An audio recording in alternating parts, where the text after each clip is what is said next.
Ladies and gentlemen, welcome and thank you for joining today's Hybrid Resources Phase 1 training. Please note that all lines are muted until the Q&A portion of the call. If you'd like to ask a question, you can dial #2 to be placed in the question queue. If you have any inquiries for technical assistance, please send a note to the event producer. And without any further ado, I will now turn the call over to Cynthia Hinman. Please go ahead.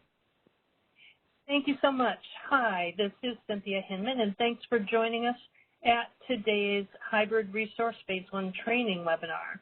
I'm going to be taking you through today's session, and I'm joined virtually by some of my colleagues who might speak up as we discuss this topic, and I will have them introduce themselves. In an effort to increase transparency and provide greater service to our stakeholders, we're recording this webinar, and it'll be posted on our website so you can review it in the future, and it'll also be available for those who can't join today's call. So after the training is complete, the slides are going to be loaded on caiso.com along with the recording of the training, and that will be found in our Learning Center under the new modules, and I'll go over that again at the end of our session. And also, I'm going to be stopping for questions as we go through, as this is a fairly short presentation. So with that, I'm going to have the subject matter experts introduce themselves. I know, Gabe, you're on the phone. Can you introduce yourself? Yeah, I'm Gabe Bertaw. I am the lead policy developer with infrastructure and regulatory policy here at the ISO.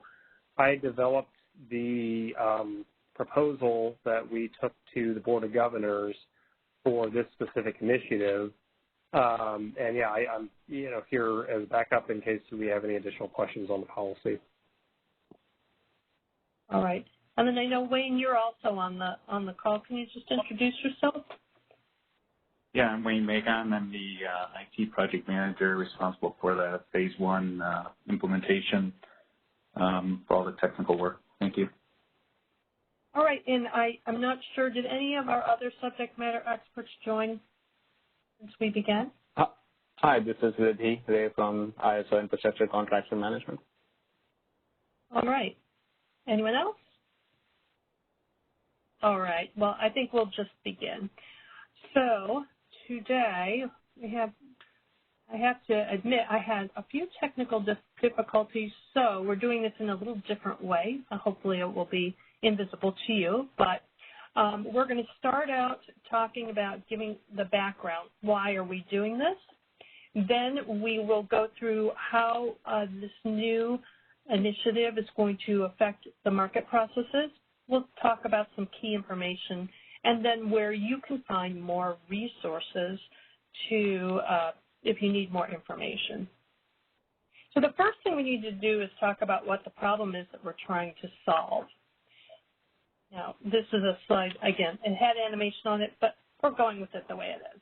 So the problem that we're trying to solve, if you first look at this and imagine that new resource, storage resource is not there, and you have a point of interconnection, and you have a solar resource that is 100 megawatts, there's enough bandwidth on that point of interconnection for that 100 megawatts to flow because the limit is 120. Now, there's a lot of storage resources coming on, and this situation is becoming more common where we're having more resources at the same point of interconnection, more than one. So imagine then if we added on a new storage resource, it could provide 50 megawatts. Then that 120 megawatt limit would be exceeded, and that's a problem that we're seeing. So the box on the bottom, as you can see, new resource implementations that involve energy production from different technologies at the same point of interconnection may have arrangements where their combined capabilities exceed the maximum approved capability at their shared POI. So that is a problem, and that is what this initiative is trying to solve. So the Hybrid Resources Phase 1 initiative introduces a new market model, which will allow individuals with potentially different scheduling coordinators and different technologies to have that common point of interconnection to the transmission grid. And we're going to manage that as the limit as a congestion management constraint for all associated or also known as co-located resources while energy dispatch is optimized. So we're going to tell you how we're going to do that. But first, let's look at the different types of hybrid resources because this project has two phases. And the first phase incorporates what we call co-located resources. Now, this configuration that you see here, this is the optimal configuration. This is what we'd like to see, but you're going to need to get your metering configuration approved by the ISO anyway, so you can submit, if you have a different metering configuration than this for your co-located resources, you're going to work with the ISO anyway to get that approved. But in this kind of vanilla example here, we have a point of interconnection. We have two different resource IDs, 2 meters, and they both have their own telemetry, their own forecasts. They're bidding individually.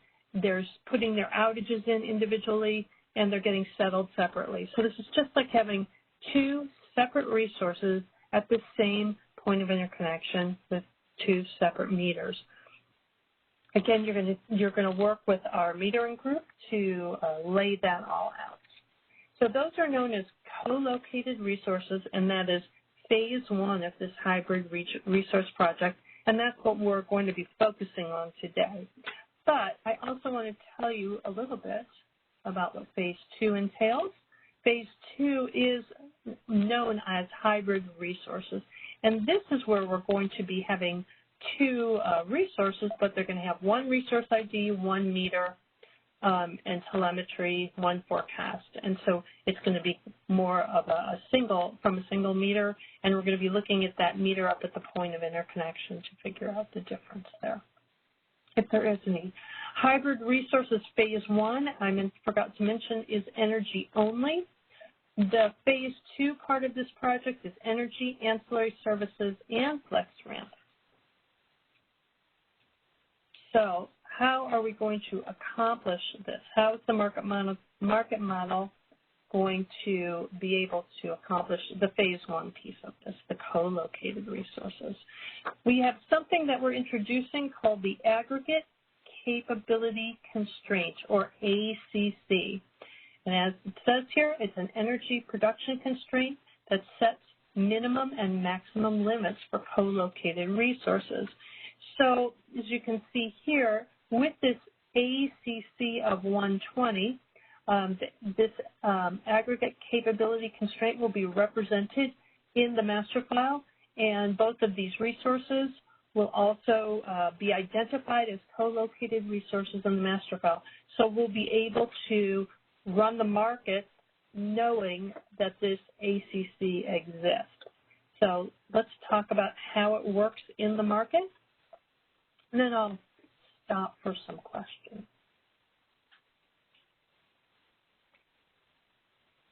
So every day, the IFM, the day-ahead market, and the RTM, the real-time market, are going to receive the model data about those ACCs and their co-located resources. And for each market run, the system is going to optimize the unit commitment and economic dispatch, enforcing these ACC limits. So the combined dispatch of the co-located resources aren't going to exceed those ACC min or max limits.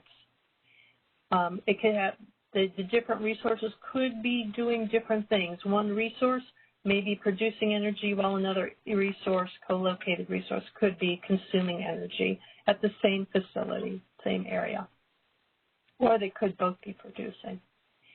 So the dispatch instructions for all the resources will continue to be submitted based on the submitted bids. So when the market runs, it's going to be looking at the bids that were submitted for each one of these resources. One thing that I want to mention is that co-located resources that don't follow those dispatch instructions could lose eligibility and revert back to our current methodology. So as I mentioned, all of this is dependent on the master file. And this graphic here, which I believe is in the BRS, shows that you can be, this works both in the ISO BAA and for EIM entities. So ultimately, they both go through separate processes, but ultimately what's going to happen is that information is going to end up being fed into the master file, the ACC market model data, and the co-located resource information. There are, I think I'll just do this last slide. There are a few other key points to go over. With EIM, the EIM BAA operators will only be able to see the co-located resources in their own BAA, and they'll be able to use BAOP to adjust those ACC max and min values if you're an EIM operator.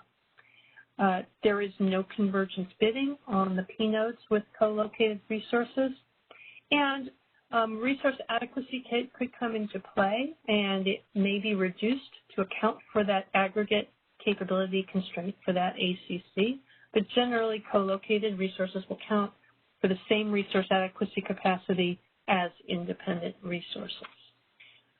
With that, I'm going to stop for questions right here. So if we can open it up if people have questions. As a reminder, ladies and gentlemen, if you'd like to ask a question, please dial #2 on your telephone keypad. And again, dialing #2 will place you in the question queue. All right, we do have a question in the queue. Let's go to that caller. Caller, please go ahead. Your line is unmuted. Hi, thank you. This is Kathleen Colbert from Vistra. Can you hear me? Yes. Okay, great. Yeah, I have a couple clarifying questions. Do you mind going back to slide 5? I can do that.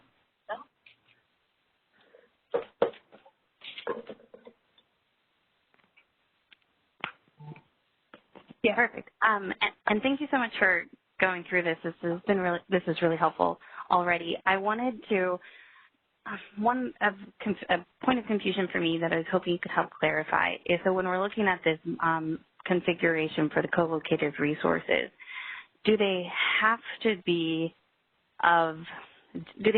different fuel types? So it has to be a solar or a battery. It can't be, let's say, 2 batteries, or can it be the same fuel type? I'm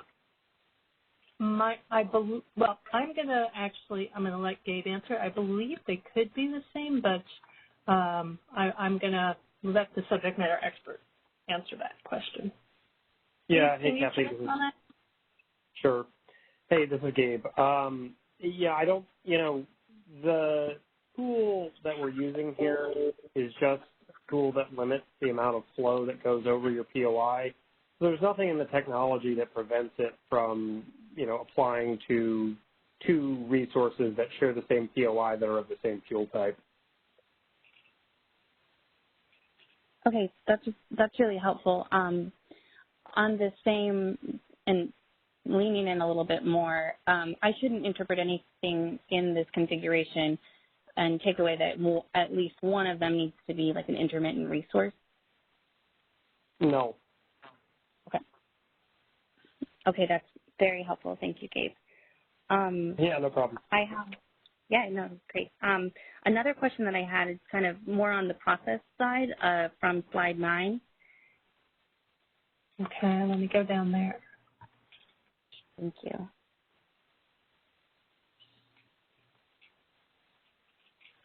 Yes. Okay, great. So I was reading through the BRS, but I just wanted to kind of talk about this a tiny bit and see if you could provide a little bit more detail. Am I understanding this correctly, that the interconnection customer would elect to designate their project as meeting either the co-located or hybrid?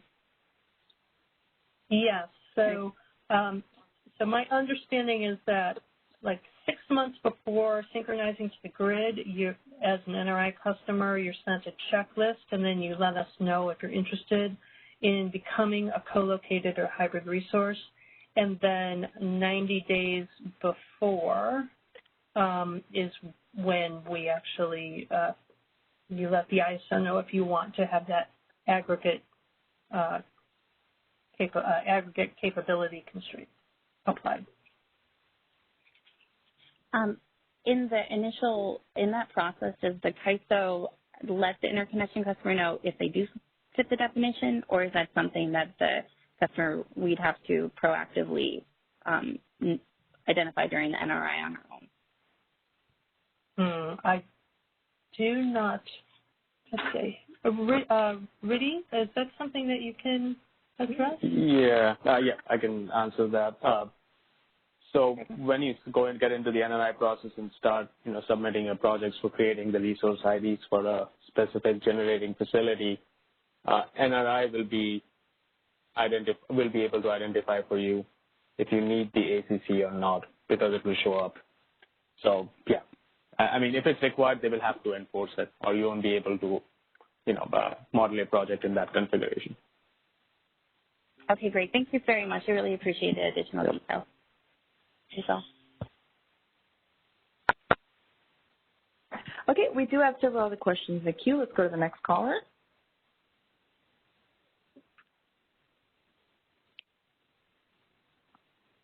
Caller, please go ahead. Your line is unmuted. Hi, this is Ann Yu from Customized Energy Solutions. So if I read the slide correctly, so each resource under the same POI can submit their own bid. But then it's through the same POI. So how does the ISO know which resource is actually performing as scheduled? So for co-located resources, there are separate meters. So it's okay, and then so for the hybrid, it doesn't matter to the ISO who's doing the work. Is that correct? I'm not. So the yes, ISO. Cindy, why don't I take this one? Sure. So I think you're asking a question about a hybrid resource, which is what we're really developing the concept of in phase 2 of the policy. And I mean, I'm happy to talk about that, but I think it does detract a little bit from the concepts that we're talking about here, which are, essentially the aggregate capability constraint, which is applied to co-located resources. But to answer your question, yes, the ISO is agnostic when it comes to hybrid resources, which are modeled as just one resource ID about where the energy comes from. So, for example, if you have a solar plus storage, and you're given a dispatch instruction of, let's just say 70 megawatts, we don't care if that's 50 megawatts from the solar and 20 megawatts from the storage, or all 70 from the solar, or whatever. Okay, got it. Thank you for clarifying. Yeah, my pleasure.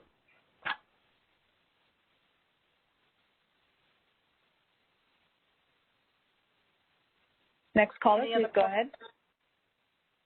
Good morning, Cynthia and Gabe. This is Stevie Hall over at MCE.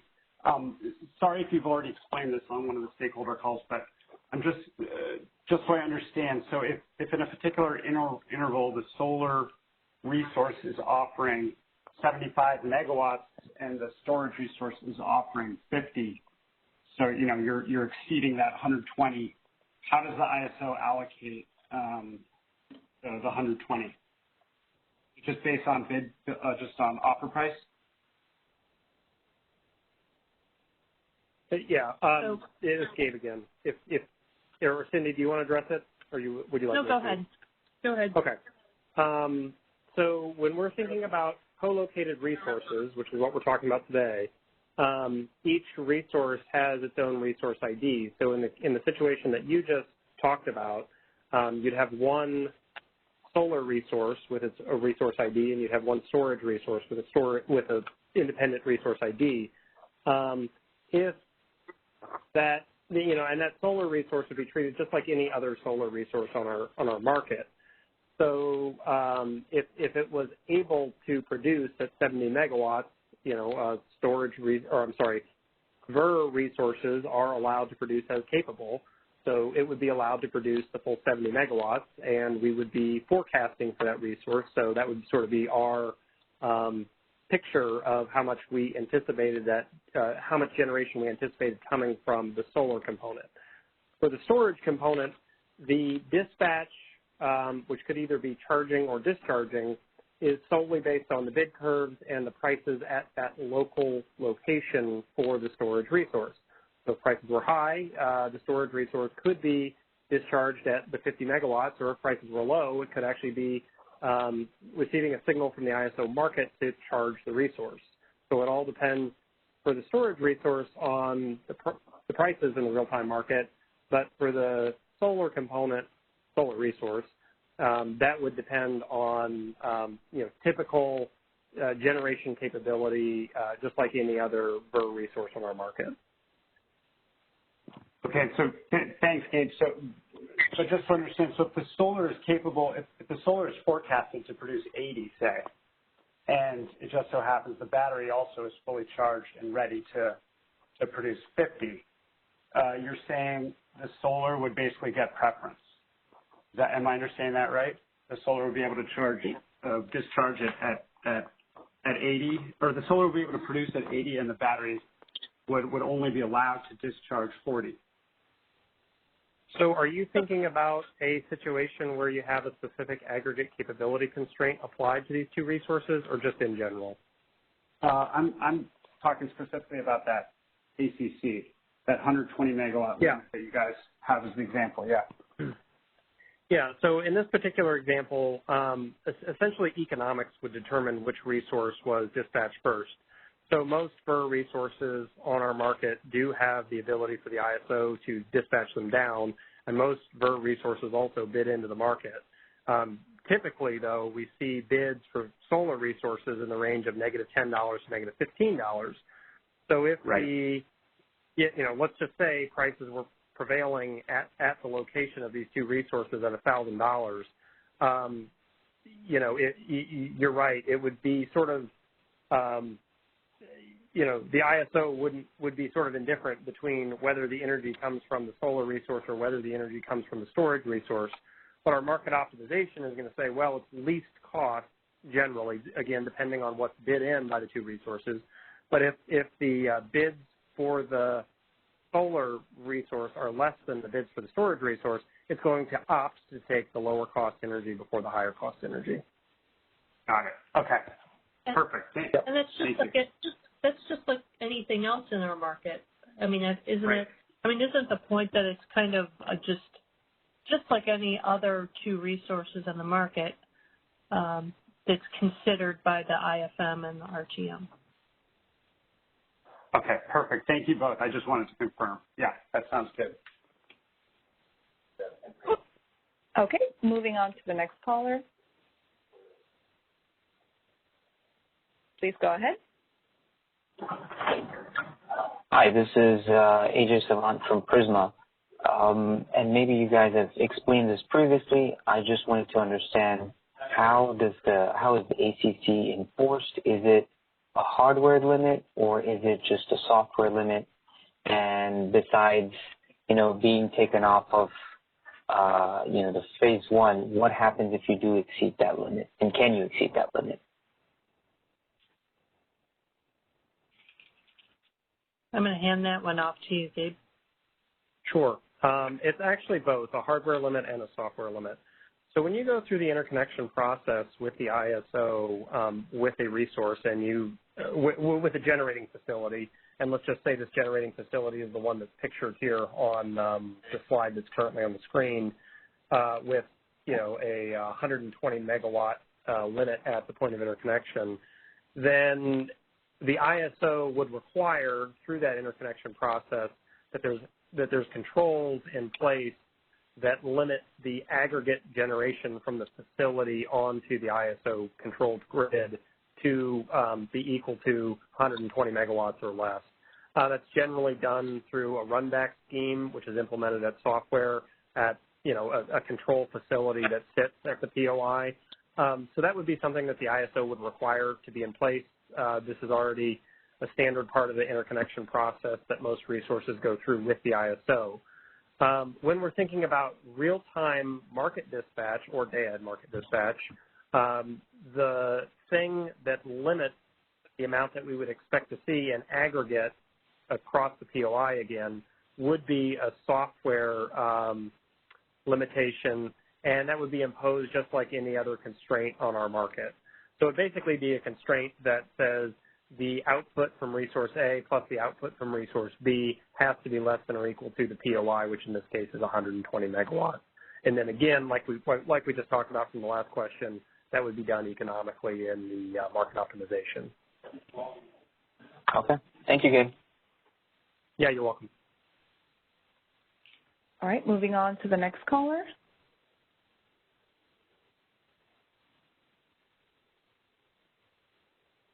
Caller, please go ahead.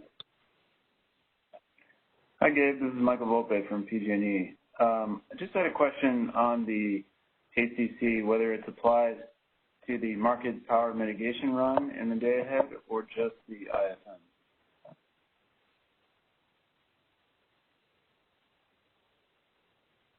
Hey, Michael, sorry, I think you trailed off a little bit there, but I think it was, is this applied to, all the runs of the IFM market or just one specific run of the IFM market?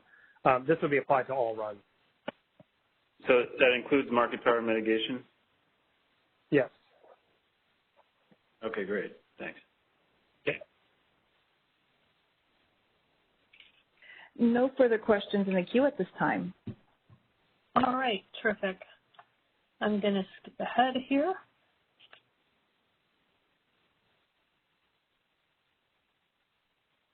So basically I want to recap what we've already talked about.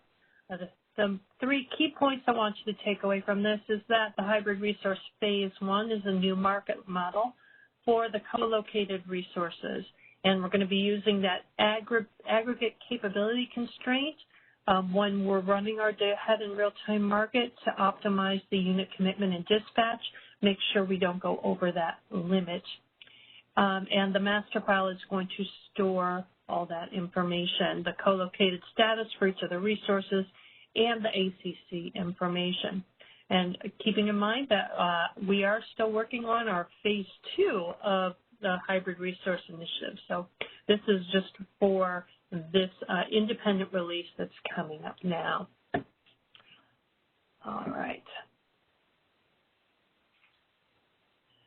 So we already stopped for questions. So I'm just going to finish up with just a few more little housekeeping items, and then we'll stop one more time for questions.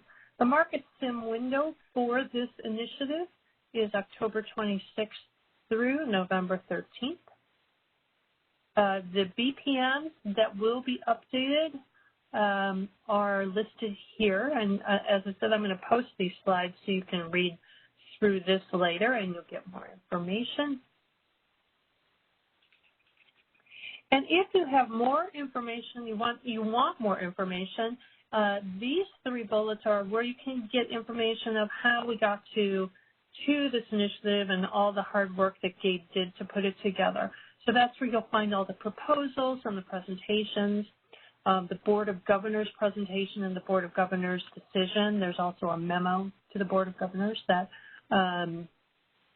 describes the initiative. There's also the draft tariff language. And you're going to find that on our stakeholder process page, and I have a link there for you. If you want to know more about the implementation, there is a BRS out there, and it is on the release planning page. And again, I have the link for you at the bottom of the page. So that is the entire presentation. I'm going to open it up once more for final questions. And once we're done, if the questions come later, you can always send them to customerreadiness@caiso.com, and we'll answer them for you. So let's just stop one more time for questions. Okay. And, we do have one more question in the queue. Mm-hmm. Caller, please go ahead. Hi, this is Chen Yu from PG&E. In terms of market sim, and perhaps this is also for the operation, how does market participant knows what is the POI limit? Does anybody have that answer? Yeah, this is Gabe again. This is a physical parameter of what the capabilities are at the point of interconnection. So this is something that's discussed with the ISO during the interconnection process. But during the market sim, if they wanted to, unstructured. Yeah, during the market sim, you might need to, create some dummy data or something, because I'm not, to sort of recreate this issue. Chenyu, if you either submit a city ticket on that or you can send an email to customer readiness, we'll track down that answer for you. Probably the city ticket to the market sim folks will get you that. Either way. Okay. Thanks. Okay, we do have one more question in the queue. Let's go to that caller now. Caller, please go ahead. Thank you. This is Rayanne Quadro on behalf of Gridwell Consulting. My question is about the production activation date of December 1st. First, I want to know if that still seems like it's going to be completely on time. And secondly, I'm wondering for hybrid or co-located resources, rather, that are waiting for this ACC, that are already online or plan to be online by December 1st, what are the steps for them to make sure that they can increase their PMAX effective the production activation date and start making their demonstrations? So, Wayne, can you address the activation date question? Yeah, this is Wayne Magon. As of right now, assuming market sim goes off as planned and development continues on target, it continues as planned, we're on target for 12/1. Okay. Is there anybody on who can address the issue of how it sounds like, Rayanne, there are resources waiting in the queue to implement this co-located resources? And that's right. I'm aware of a couple of hybrid resources that are already online and, patiently awaiting this, and one resource whose DoD date is really cutting it close to this activation date. So, it's just this tight timeline to try to get everything done before the end of the year and all these various financial deadlines. I would say, if you haven't already, to submit a city ticket on that to get some clarity on that for your specific situation. Sure. Thanks. Okay, we do have another question in the queue. Let's move on to the next caller. Caller, please go ahead. Hi, Gabe. This is Michael again from PG&E. I just wanted to follow up on a question we had in an earlier version of the hybrid proposal. Do you anticipate any co-located resources where the PMAX of, let's say, the solar component exceeds the point of interconnection on its own?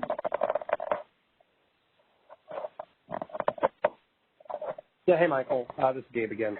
I think today that we do see, variable energy resources that are sort of, quote unquote, oversized. So they have an actual generating capability that's slightly larger than their point of interconnection. So I could see this continuing to persist into the future.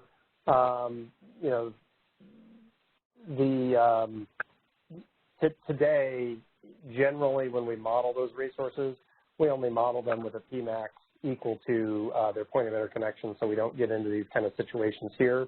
In the future, with the aggregate capability constraint, if the resource is modeled as a co-located resource, would prevent the combination of that resource plus another resource from ever exceeding that POI, or it could be modeled as a potentially hybrid resource which would be dispatched by market instructions. So you're trying to limit this circumstance, or?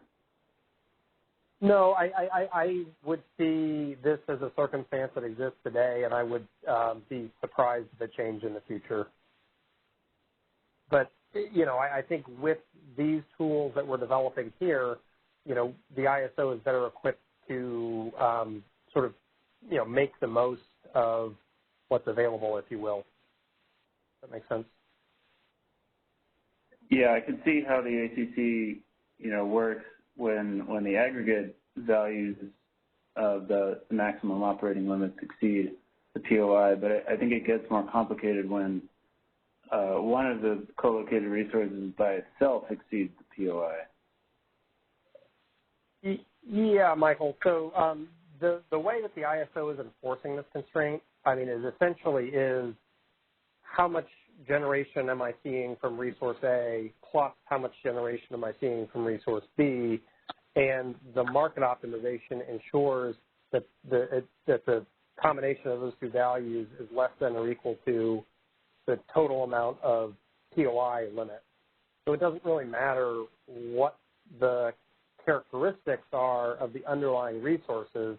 They could be 10 times the limit, but that constraint will ensure that the actual generation doesn't exceed the POI for the combination of the resources. So essentially it doesn't care what any of the underlying characteristics are.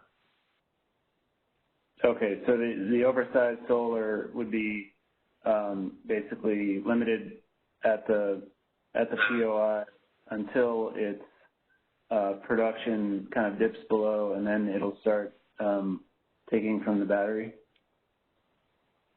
It could, yeah. Okay, thanks. Yep, no problem. All right, let's move on to the next caller. Caller, please go ahead. Your line is unmuted. Hi, thanks. This is Kathleen from Vista again.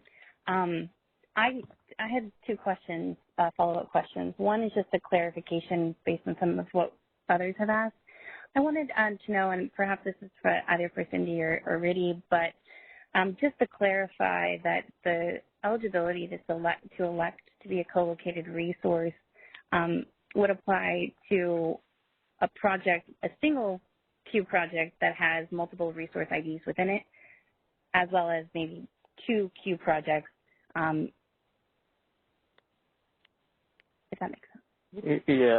Yeah, this is really yes to both, but with the caveat that if it's two queue projects, they have to be under the same interconnection agreement. It's really the interconnection agreement that controls on if you can apply to be under the same aggregate capability constraint.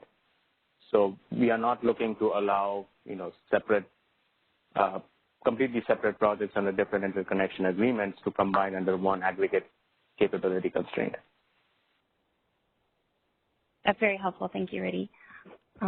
My second question has to do with market simulation. I was curious, just kind of from a process perspective, and this may be out of scope for this training, so please direct me elsewhere if it is. But I've looked on the planning page, and I see the VRS, but I don't see any simulation scenarios. And so the question, are they structured, unstructured? I have the same kinds of questions, and I appreciate that you mentioned the city ticket, but I was also wondering if the independent release market sim calls that the CAISO is holding, if you would suggest we reach out to Anshuman, who's the point of contact. Also, would that be a good approach to try and get some more information on this area? Yes, absolutely.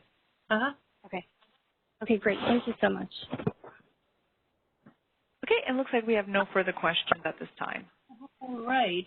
Well, as I mentioned at the beginning of the session, the slides are going to be posted in the Learning Center on caiso.com.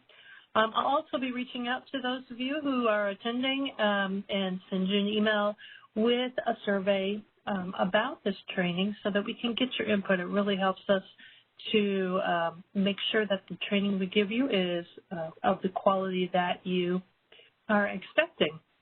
Again, if you have any questions about anything presented here today, you can email them to customerreadiness@caiso.com.